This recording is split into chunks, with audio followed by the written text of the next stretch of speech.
हजम होनी एसिड हो गलानी गैस्ट्रिक हो गलानी ये सब प्रॉब्लम देखा दियो। देखो प्रॉब्लम स्टार्ट होता कोठु माइंड रे स्ट्रेस सहित तेणु स्ट्रेस आम बॉडी रे रोग सृष्टि करछि। 99% रोग केवल स्ट्रेस केमिति रोग सृष्टि होछि शरीर रे गोटे आदि आ गोटे व्याधि। आदि बड़ी बड़ी बड़ी चलला सेते बेले आदि देखाला रोग सृष्टि हला बॉडी रे ताको जे आदिज व्याधाय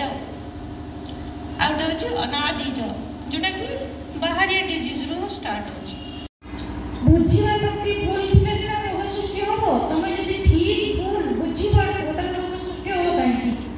तम माइंड भीतर तमर कंट्रोल ही नाही तेणु रोग सृष्टि होबार कारण बुझाय आ स्ट्रेस द्वारा ही तुमको रोग सृष्टि होछि। रोग रो निराकरण करबा छोटिया छोटिया जिनस सब इरिटेशन हवा विरक्ति हवा क्रोध आसवा छोट छोट रोग भितर कारण या तुम स्ट्रेस अफ रोच रिलैक्स रोग मेंटली। तेणु से गोटे सुंदर टेक्निक अच्छी साइक्लिक मेडिटेशन एंड योग निद्रा। तेणु योग निद्रा टेक्निक आम अभ्यास करवा सुंदर टेक्निक तुम प्रत्येक दिन योगा क्लास पर 10 मिनट तुम यही टेक्निक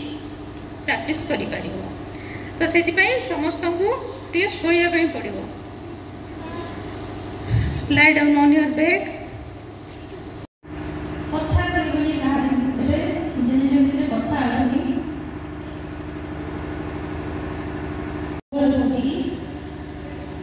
बॉडी के पूरा ढीला छाड़ बॉडी में गोटे टाइटनेस रखिबो नै।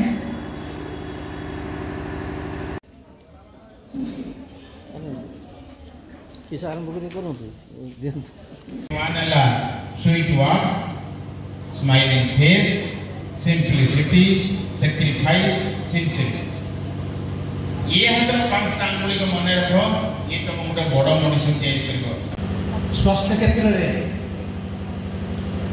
विशेषकर बालेश्वर ओडिशा समग्र ओडिशा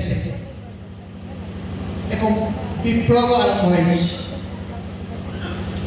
स्वास्थ्य क्षेत्र में एक महान विप्लव आरंभ हो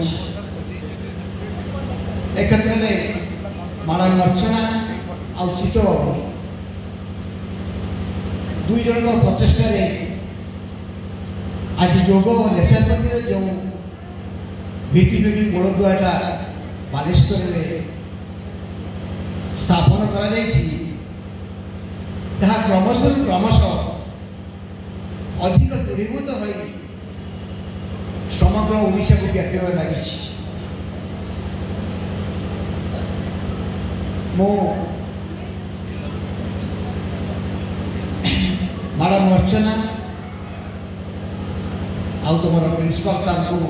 तुम चीफ मुख्य चित्त बाबू को अनेक अनेक बधाई और शुभेच्छा जनाऊँगी। कारण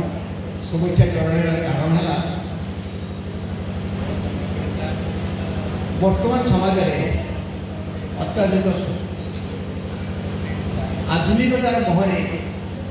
आम मैंने जो विमोहित होइछे सेतेबेले देखा जाउछि अनेक क्षेत्र में मेडिसिन पर एलोपैथी मेडिसिन विफल हो सक्सेस होना अनेक उदाहरण रही से क्षेत्र में योग और नेचुरोपैथी गोटे असुस्थ मनीष को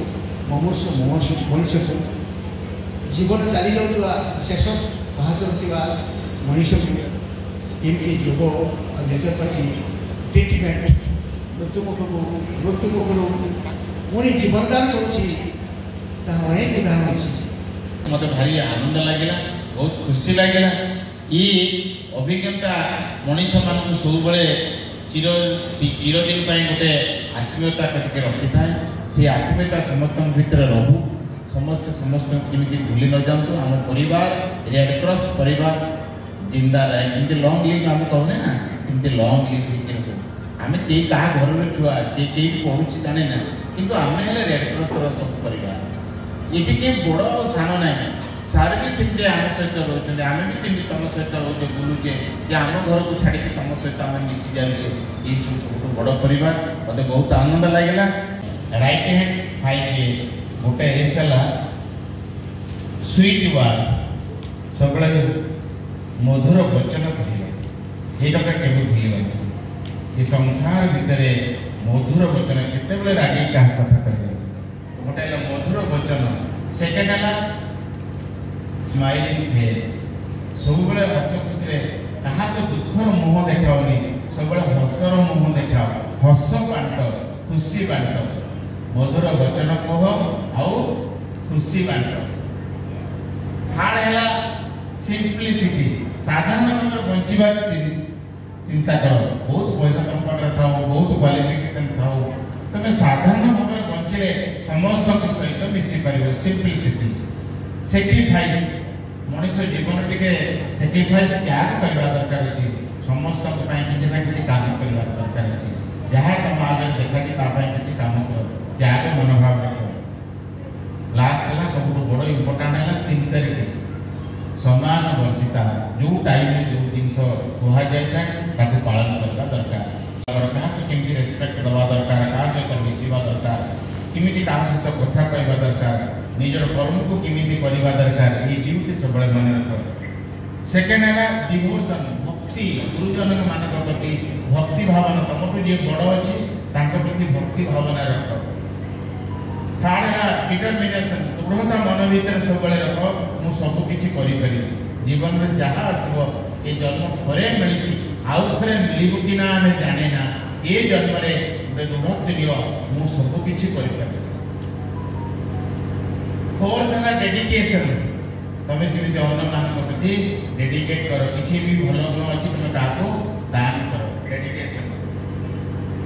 लास्ट है डिस्क्रिमिनेशन डिस्क्रिमिनेशन निजर विचार को सब पवित्र रख निजर विचार को गंदा कर सब भल भावना मन भीतर रख। ये 5टा एस आ 5टा डी ये दीटा जिनिस मैंने दी हाथ में 5टा